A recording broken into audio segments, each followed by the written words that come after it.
Bismillah walhamdulillah wa salatu wa salam ala rasulillah wa ala alihi wa sahbihi wa man wala. Tout d'abord, je salue l'organisation de ce cycle de conférences. On s'était un peu arrêté, c'est bien de se voir une fois par mois, quel que soit le contenu, de se retrouver, de se voir, d'échanger et de retrouver la chaleur de la spiritualité, la chaleur de la mosquée. C'est quelque chose d'excellent, alhamdulillah. La deuxième chose qui est intéressante, c'est le fait d'avoir établi une série de conférences. Et si on suit Rijal Hawla al-Rasoul, Khalid Mohamed Khalid, on en a une 60aine. Donc on fait plus qu'un an. Non, un an si on fait une fois par semaine. Mais une fois par mois, il y en a pour 5 ans. Il y en a pour 5 ans pratiquement de Rijal Hawla al-Rasoul.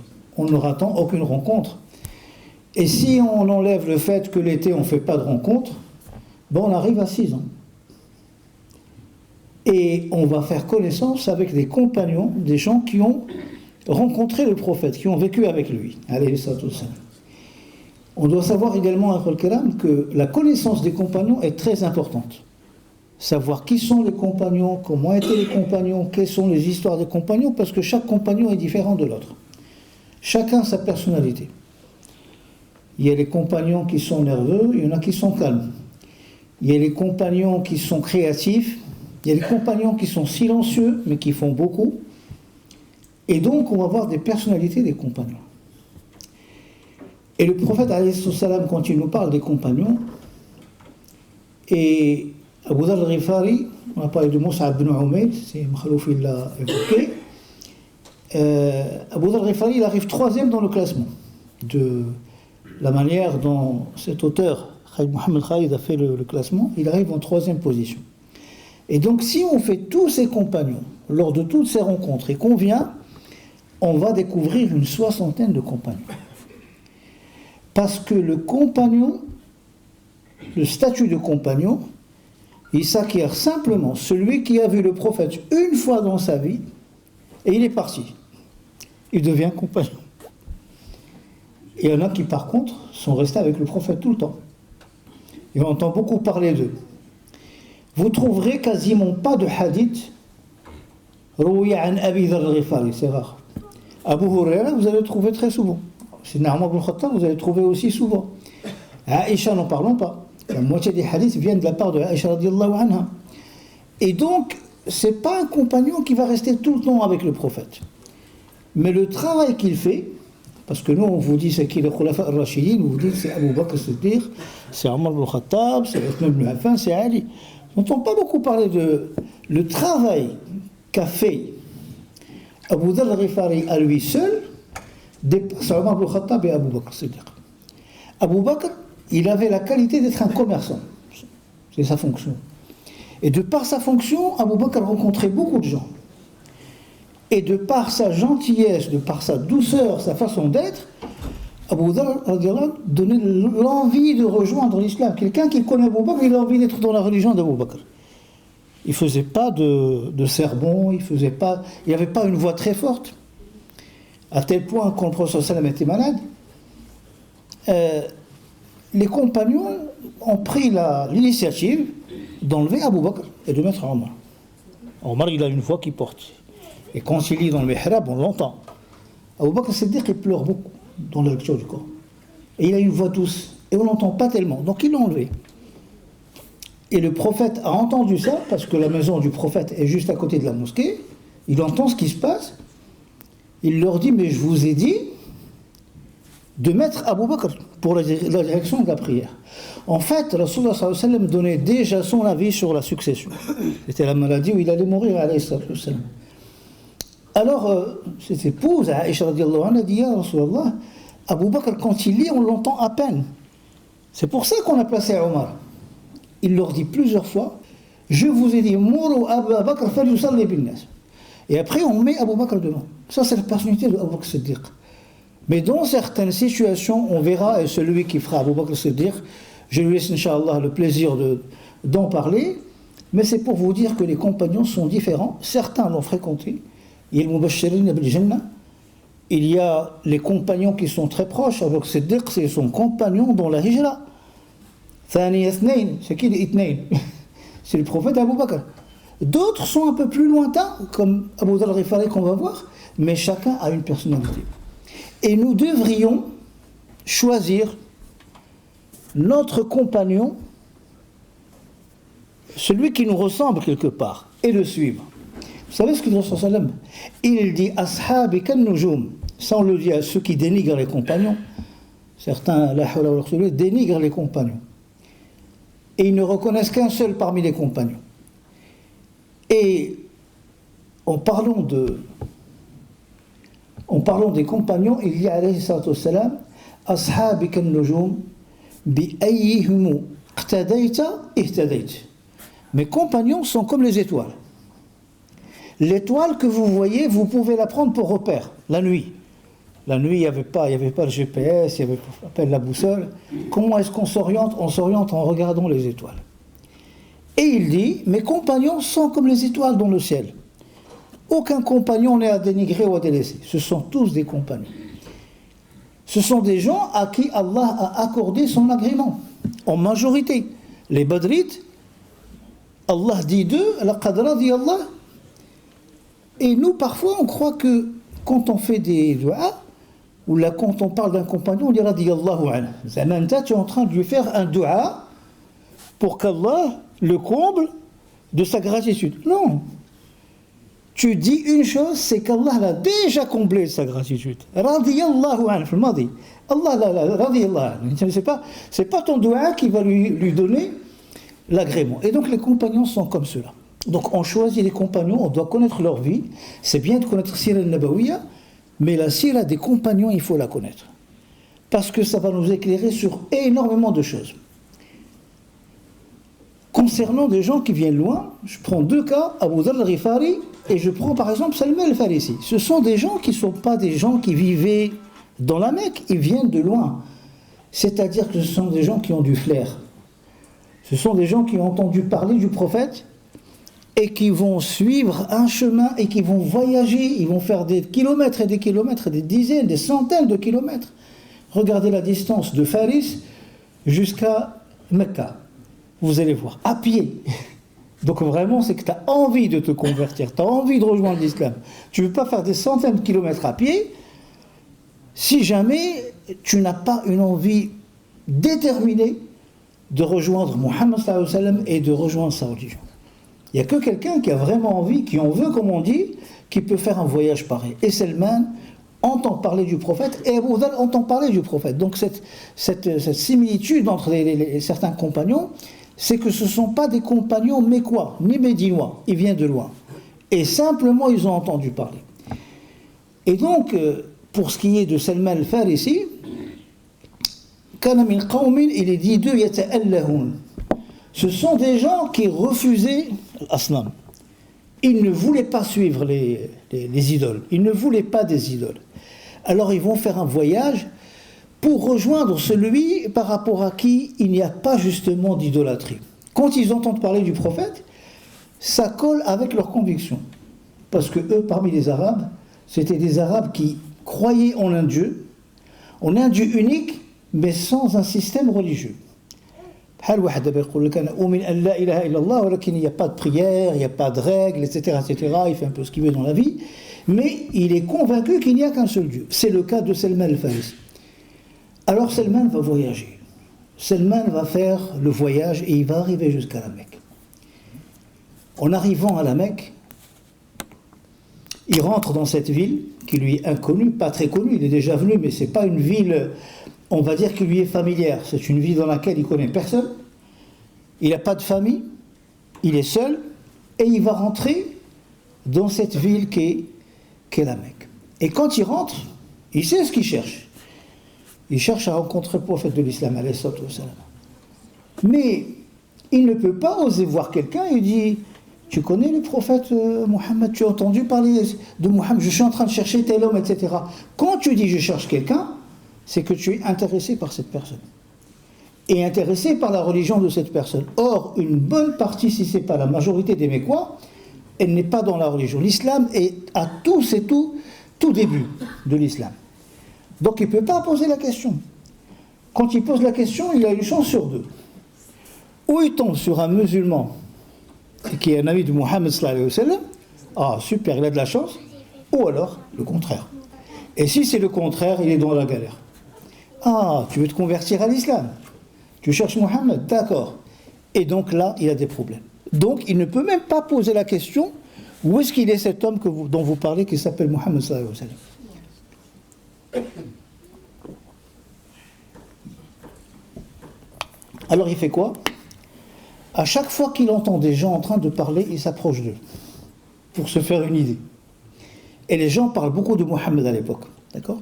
Que ce soit des non-musulmans ou des musulmans, on parle de lui, c'est un événement. C'est l'événement de cette situation. Jusqu'à ce qu'il se fasse une idée de qui est le prophète, où il habite, où se réunit, etc.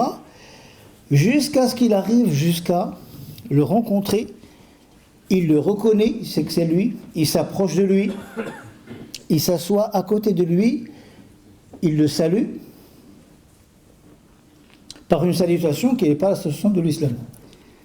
Il lui dit Na'imta masa'an ya akhal arab. Que bonne soirée, comment on va dire. Et le prophète dit Wa alayka salam ya akhal arab. Wa alayka salam. Et là, qu'est-ce qu'il va lui dire?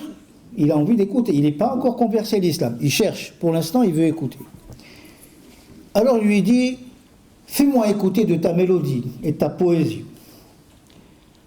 Alors le prophète va lui dire, ce n'est pas de la poésie. Ce n'est pas de la poésie. Innahu Qur'an. Alors, là les Arabes, ils sont très forts au niveau linguistique.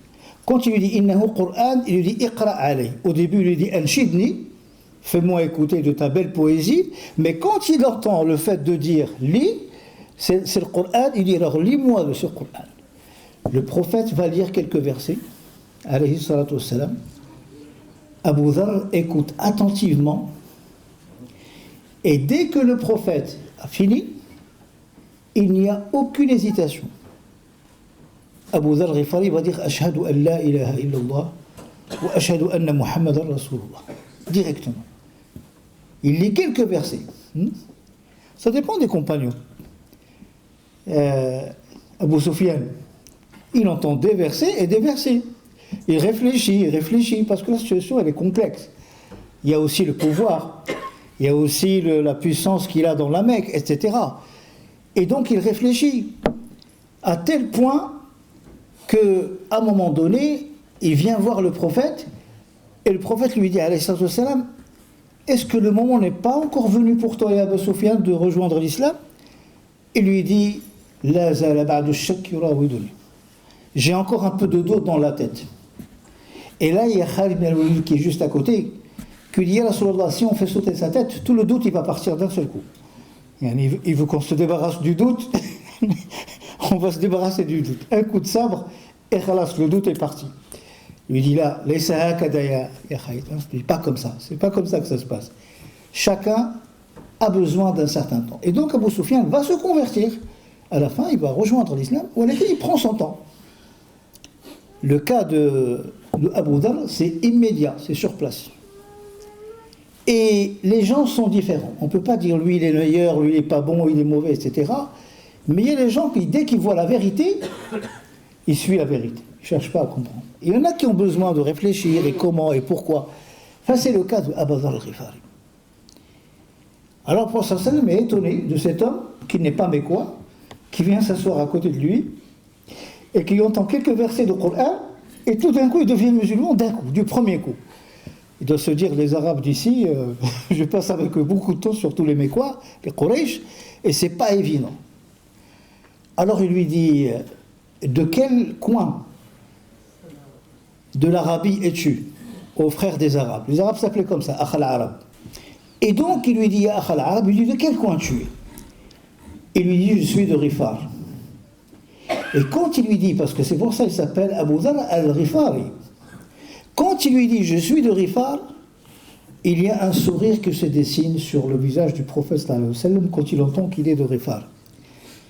et il est méditatif. Et là, Abu Dharr, il va rire également. Quand il voit le prophète sourire, il sourit également. Parce que Rifar, en fait, c'est une des tribus arabes. Il y a la tribu de Aslam qui est juste à côté, d'où la caravane qui a la malchance, la nuit, de passer par là, il n'y a plus de caravane. S'il laisse la vie à ceux qui conduisent la caravane, c'est déjà très bien. Donc c'est des coupeurs de chemin professionnels. Si jamais je passe par là, les caravanes qui passent à côté de Rifar, cette caravane, elle est menacée, mais vraiment menacée. C'est des coupeurs de chemin professionnels. On les appelle les frères de la nuit et de l'obscurité. Ikhwanul layl wa dhalam. Comme ça qu'ils s'appellent les gens de Rifar. Donc en fait, on ne s'attend pas à ce que quelqu'un de Rifar vienne à la Mecque pour embrasser l'islam. Comme ça, c'est quelque chose d'extraordinaire. Et Abu Dharr Rifar, il va rester quelques jours à la Mecque, il rencontre les compagnons, le prophète, il apprend un certain nombre de choses. Et très vite, cette ferveur de l'islam le prend. Il va devant la Kaaba. La Mecque est sous le commandement de Quraysh. La Mecque, il y a des statues, Al-Lat, Al-Uzza, Manat, etc., etc. Et lui, il vient devant la Mecque et il crie Allahu Akbar, Ashhadu an la ilaha illallah, ou Ashhadu anna Muhammadan Rasul. Très fort, avec une voix perçante, on l'entend partout. Il y a deux femmes qui sont en train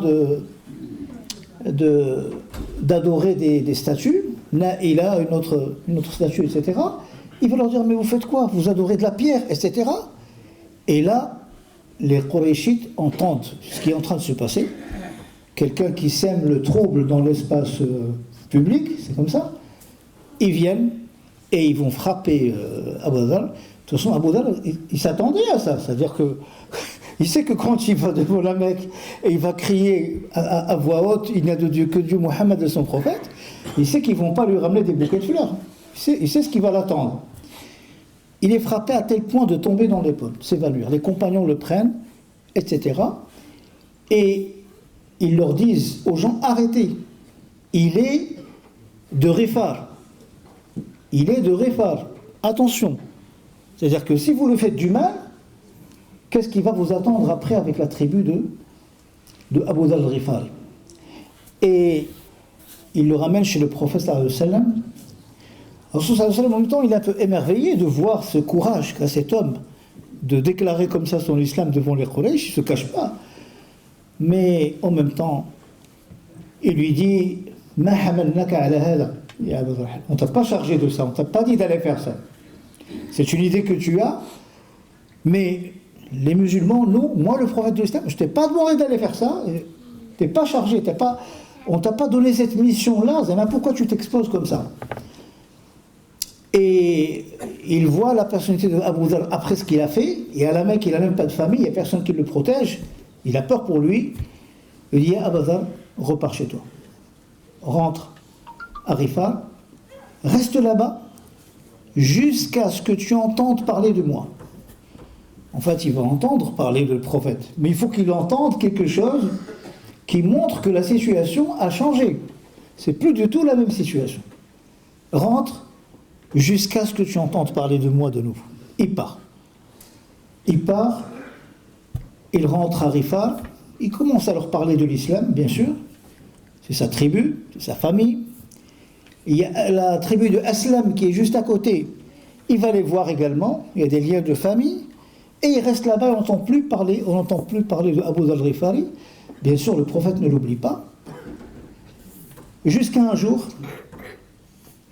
où les compagnons, il y a eu la hijra, les compagnons ont quitté la Mecque pour la plupart, le prophète a quitté la Mecque, il s'est installé à Médine, le Médine al-Munawwara c'est devenu l'état de l'islam, et l'islam s'est renforcé, surtout après Badr, après Uhud, après le Khandaq, etc.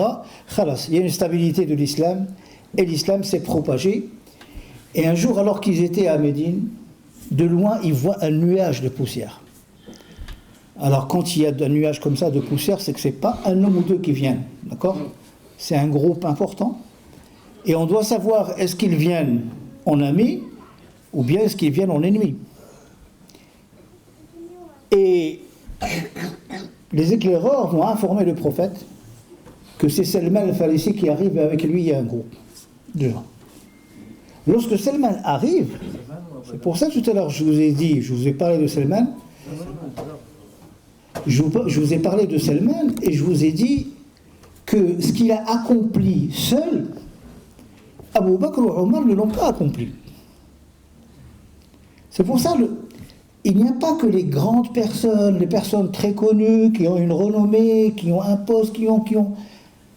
Un musulman qui a compris et qui est seul, il peut faire des choses énormes, énormes. Et on n'entend pas parler de lui. Jusqu'au moment où on se rend compte du travail qui a été accompli. Et là, il s'agit de qui? Il s'agit de Salman, de Abu Dharr al-Ghifari qui arrive, et avec lui deux des plus grandes tribus des Arabes les plus redoutables. Aslam et Ghifar. Il a réussi à convertir à lui seul deux grandes tribus qui sont Aslam et Ghifar. Et il les ramène, et ils viennent pour présenter leur conversion à l'islam, à Shahadatayn, devant qui? Devant Rasulullah sallallahu alayhi wa sallam. Deux tribus à lui seul. Le travail qu'il a fait.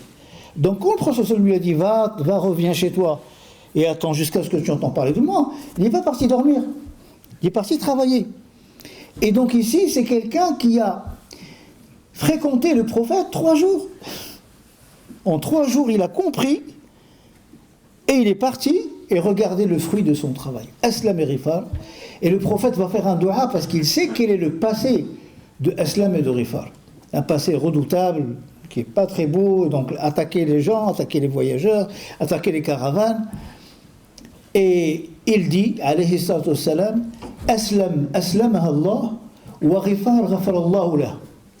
Aslamaha Allah, wa Ghifar, Aslam, qu'Allah la guide ou la mette en paix, et Ghifar, qu'Allah subhanahu wa ta'ala lui pardonne. En fait, il y a comme un jeu de mots sur Aslama et Ghifar, et ce travail est fait par Abu Dharr al-Ghifari. On a parlé de Salman au début, il ne nous lâche plus Salman. Je crois que c'est le prochain qu'on fera avec Anil. Salman nous appelle. Et du coup, moi ici j'ai pris la personne d'Abu Dharr al-Ghifari par rapport à laquelle je vous parle du travail du musulman, parce que des fois on vient, on dit ah lui machallah il est sur minbar, lui il fait la conférence, lui il fait des dolos, etc. Et on pense que l'individu lambda est incapable de faire quoi que ce soit. Non. Le travail de proximité individuelle, quand tu excelles, il est meilleur que le travail de Khatib. Khatib il fait un prêche global, général. Il éveille un peu les cœurs. Mais dès que tu as quitté la mosquée, khalas, le travail est terminé. Le travail de proximité, il a besoin du quotidien. Il a besoin de la rencontre. Viens, on va aller boire un café. Viens, je t'invite chez moi, ceci, cela. Viens, on va parler d'un sujet. Et il te raconte ses problèmes et tu lui réponds. Voilà ce qu'il faut faire quand tu as tel problème. Voilà ce qu'Allah veut que tu fasses. C'est un travail de longue durée, le travail de l'accompagnement. Pourquoi vous croyez qu'on dit Sahaba, radiallahu anhu, on les appelle Sahaba? Parce qu'il y a ce qu'on appelle As-Suhba.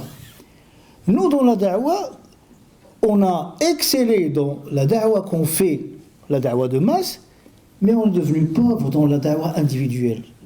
La da'wa al-fardiyya. La da'wa individuelle, c'est la plus importante. C'est ça qui fait que les gens se stabilisent. C'est ça qui fait que les gens ont un repère. Et les compagnons qui ont accompagné le prophète pendant une durée ont pu s'imprégner de lui. C'est pour ça que cette suhba, elle est importante dans le fait de s'éduquer. Ton fils ou ta fille, quelqu'un de ta famille, mais ton fils par exemple, il atteint l'âge de 13-14 ans, tu rentres avec lui dans une phase qu'on appelle as-suhba, l'accompagnement, où tu ne lui donnes plus des ordres. Va faire ta prière. Tu as fait les ablutions? Non. On est devenus des amis, des copains. Viens, on va se balader. Je vais te raconter ma vie, je vais te raconter les problèmes que j'ai eus quand j'avais ton âge, etc. Donc l'accompagnement est important et Abu Dharr a excellé, radiyallahu anhu wa ardah, dans la da'wa al-fardiyya. À tel point que le prophète le charge de choses qu'il ne chargera pas les autres compagnons. Le prophète, alayhi salatu wassalam, prend 6 ou 7 compagnons et il leur impose un certain nombre de règles qu'il n'impose pas aux autres. il leur a dit, une des choses, je veux votre pacte, votre engagement, c'est quoi? Si vous perdez quelque chose, ou si vous devez chercher quelque chose, tu dis jamais à ton fils, ramène-moi un verre d'eau. Non. Tu t'es engagé à ne jamais rien demander à personne. Et les compagnons disent, j'ai vu l'un d'entre eux perdre son fouet du haut du chameau, de faire asseoir le chameau, de descendre du chameau et d'aller récupérer lui-même le fouet, de demander à personne, s'il te plaît, tu peux me donner ça? C'est trop facile. C'est un engagement. Est-ce que c'est le cas de tous les compagnons? Non. C'est 6 ou 7 compagnons que le prophète a choisi et il leur a demandé de faire cette chose-là. Abu Dharr al-Ghifari va vivre, et c'est l'un des compagnons qui vont vivre pratiquement à tous les khulafa. Allah va lui donner longue vie. Le prophète sallam va mourir. Abu Bakr al-Siddiq va passer aussi, Omar, Uthman, Ali, Muawiyah. Et à un moment donné, à chaque fois que Abu Dharr al-Ghifari et les compagnons le respectent beaucoup, parce qu'ils savent que c'est quelqu'un qui a côtoyé le prophète et qui a fait un travail, donc même quand il leur parle de travers, il va voir un gouverneur, je crois que c'était Muawiyah à l'époque, et il va le voir et lui dit, il y a des pauvres dans la ville, il y a des gens qui ont rien à manger, et vous avez de l'or, vous avez thésaurisé de l'or. Et il lui dit, Bashir alladhina yaknizuna al-dhahaba wal-fidda bi'adhabin alim. يوم يحمى عليها في نار جهنم فتكوى بها جباههم وجنوبهم وظهورهم هذا ما كنزتم لأنفسكم فذوقوا ما كنتم تكنزون. Allah va vous juger. Et l'or et l'argent que vous avez thésaurisé, il va être chauffé à blanc. Et il lui cite le verset. Et seront brûlés vos faces, vos flancs et vos dos. Voilà ce que vous avez thésaurisé pour vous-même. Alors goûtez à ce que vous avez thésaurisé. Imaginez ça, ce sont les compagnons qui succèdent juste le prophète. Qu'est-ce qu'on va dire maintenant? Et donc, la façon dont il le disait, il n'avait pas peur. Il partait et lui disait, voilà ce que je pense. Alors, Muawiyah va lui dire, non, ce que tu dis, c'est pas vrai. Ce verset, il a été révélé, je connais les raisons de la révélation, il a été révélé pour qu'il y avait des trésors et qu'il les sortait. Il dit, non, il a été révélé pour eux et pour nous. Nous aussi, si on ne suit pas les règles, nous aussi on va payer. Et donc, chaque fois qu'il voit quelque chose qui va mal, il fait quoi? Il va rappeler. Walakin, il ne va jamais vers la violence. Il ne va jamais vers l'agressivité. Le prophète le savait et il l'a conseillé. Il lui a dit, tu vas voir beaucoup de choses qui vont te déplaire. Et à Abu Dharr, beaucoup de choses.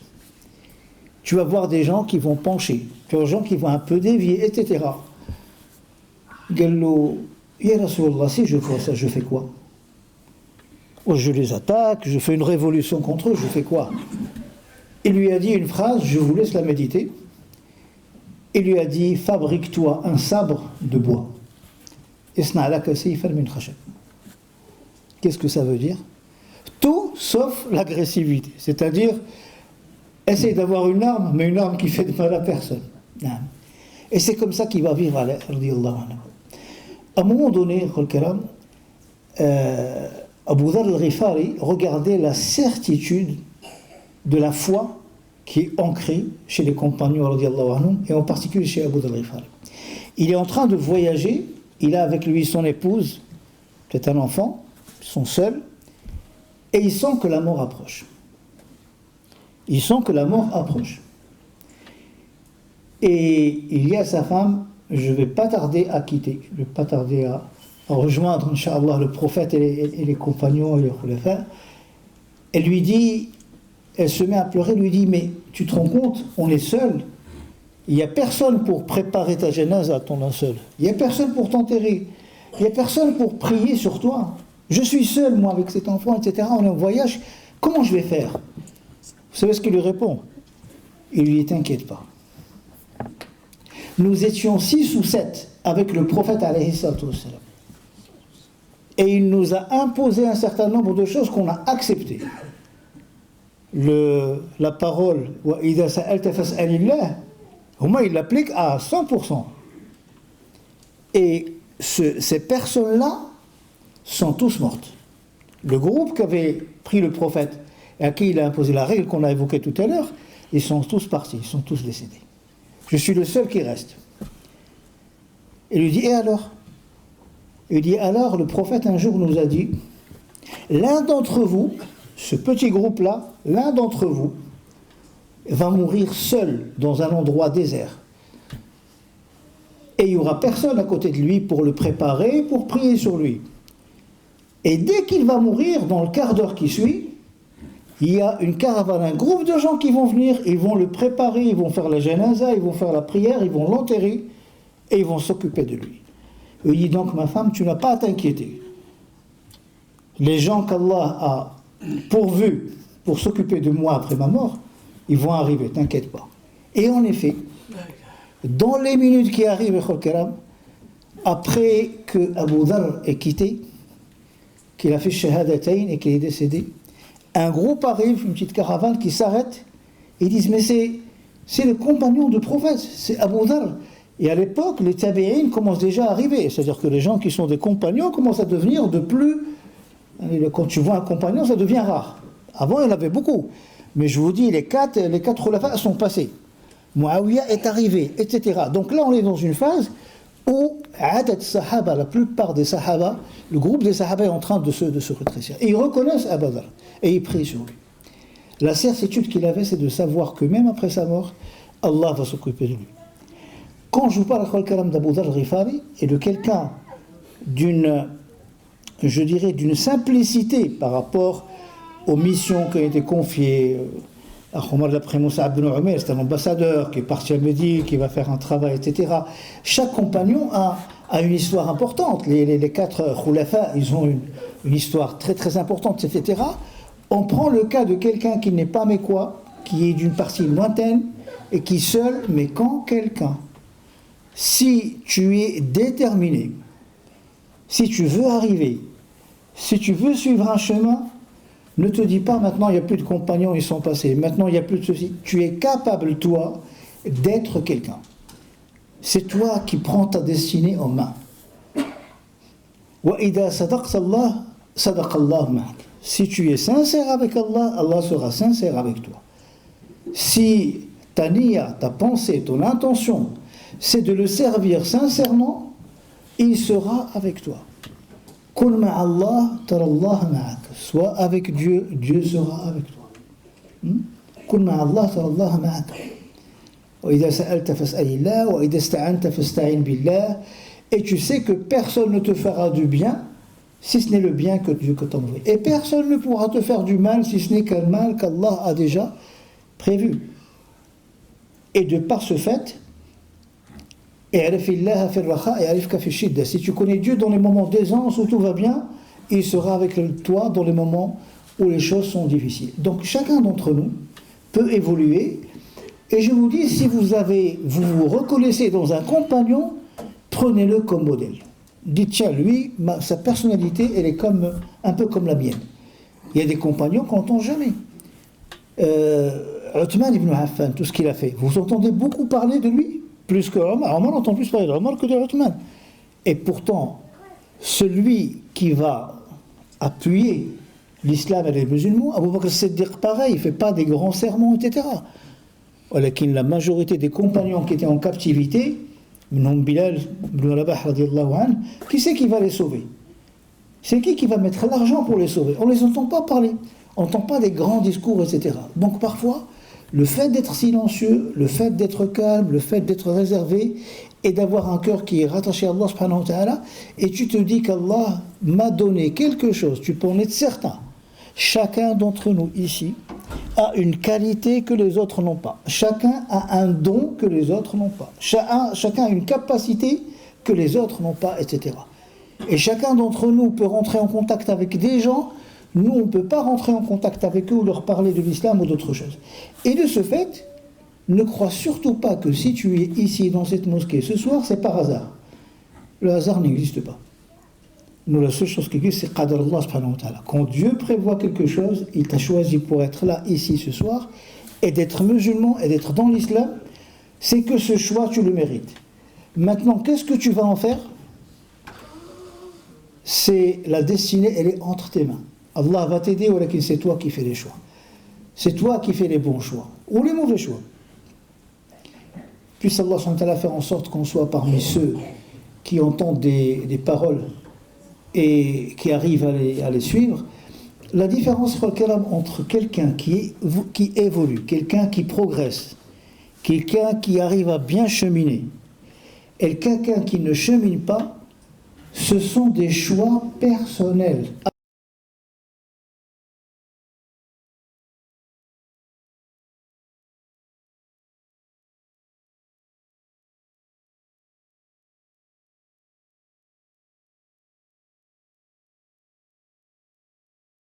أخوة الكرام ما نساوش ندعيو إن شاء الله مع أخونا محمد علي هو اللي إن شاء الله يعني قام هذا اللقاء هذا.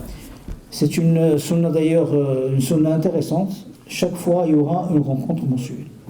2 ou 3 familles, 2 ou 3 mariages, 2 ou 3 aqiqa, ou une aqiqa, à la hasab le smito. C'est bien que quelqu'un vienne et prenne en charge pour que l'homme... Moi, j'aimerais qu'on ne touche pas à la caisse de la mosquée.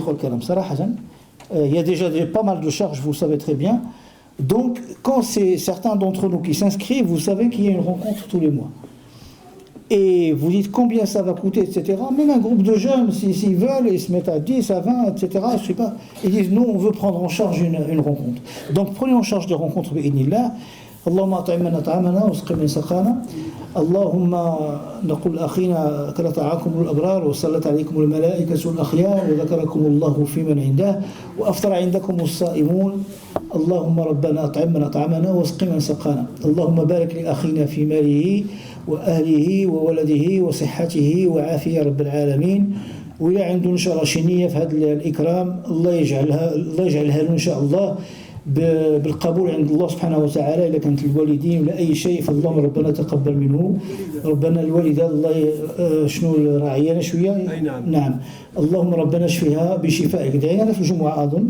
نعم اللهم اشفها بشفائك يا رب العالمين. اللهم رب الناس أذهب الباس واشفي أنت الشافي لا شفاء إلا شفاءك شفاء لا يغادر سقما.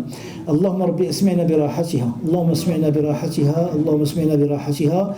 اللهم ربي أعيد عليها صحتها يا أرحم الراحمين يا رب العالمين وأتلج صدور أسرتها وعائلتها بنبأ سار في صحتها يا أرحم الراحمين يا رب العالمين. اللهم اشف مرضانا وعاف مبتلانا. من كان مسافرا فاللهم أعده إلينا من سفره يا رب العالمين. اللهم من كان مهموما ففرج همه يا رب العزة يا رب العالمين. من كانت له حاجة له فيها رضا له فيها صلاحا ولك فيها له رضا يا أرحم الراحمين فسددها واقضها يا أرحم الراحمين يا رب العالمين.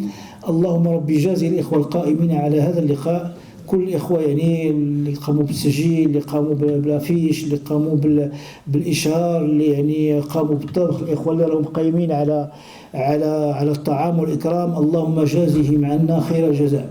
اللهم إننا لا نقدر على مكافأتهم فكافهم يا أرحم الراحمين بخير مكافأة وجازهم عنا خير الجزاء واجعل خطاهم وعملهم في سبيلك يا أرحم الراحمين يا رب العالمين. اللهم صل على سيدنا محمد وعلى آله وصحبه وسلم تسليما. إخواني القائمين على الثانوية الله يوفقهم الله يقويهم الله يبارك لهم إن شاء الله في الأعمال التي يقوموا بها. اللهم ربنا احفظ هذه الثانوية بما تحفظ به الذكر الحكيم يا أرحم الراحمين يا رب العالمين. اللهم احفظهم عن أيمانهم اللهم احفظهم عن أيمانهم وعن شمائلهم وأمامهم من خلفهم وفوقهم. اللهم نعوذ بك رب عزتك ربي أن يؤتوا من حيث لا يحتسبون يا رب العزة. اللهم من كان في هذا العمل فجازه عنا خير الجزاء يا أرحم الراحمين يا رب العالمين. ومن كان له كيد فأبعده عنا واكفه عنا بما شئت يا أرحم الراحمين يا رب العالمين. إن الله وملائكته يصلون على النبي يا أيها الذين آمنوا صلوا عليه وسلموا تسليما كثيرا. سبحان ربك رب العزة عما يصفون وسلام على المرسلين والحمد لله رب العالمين.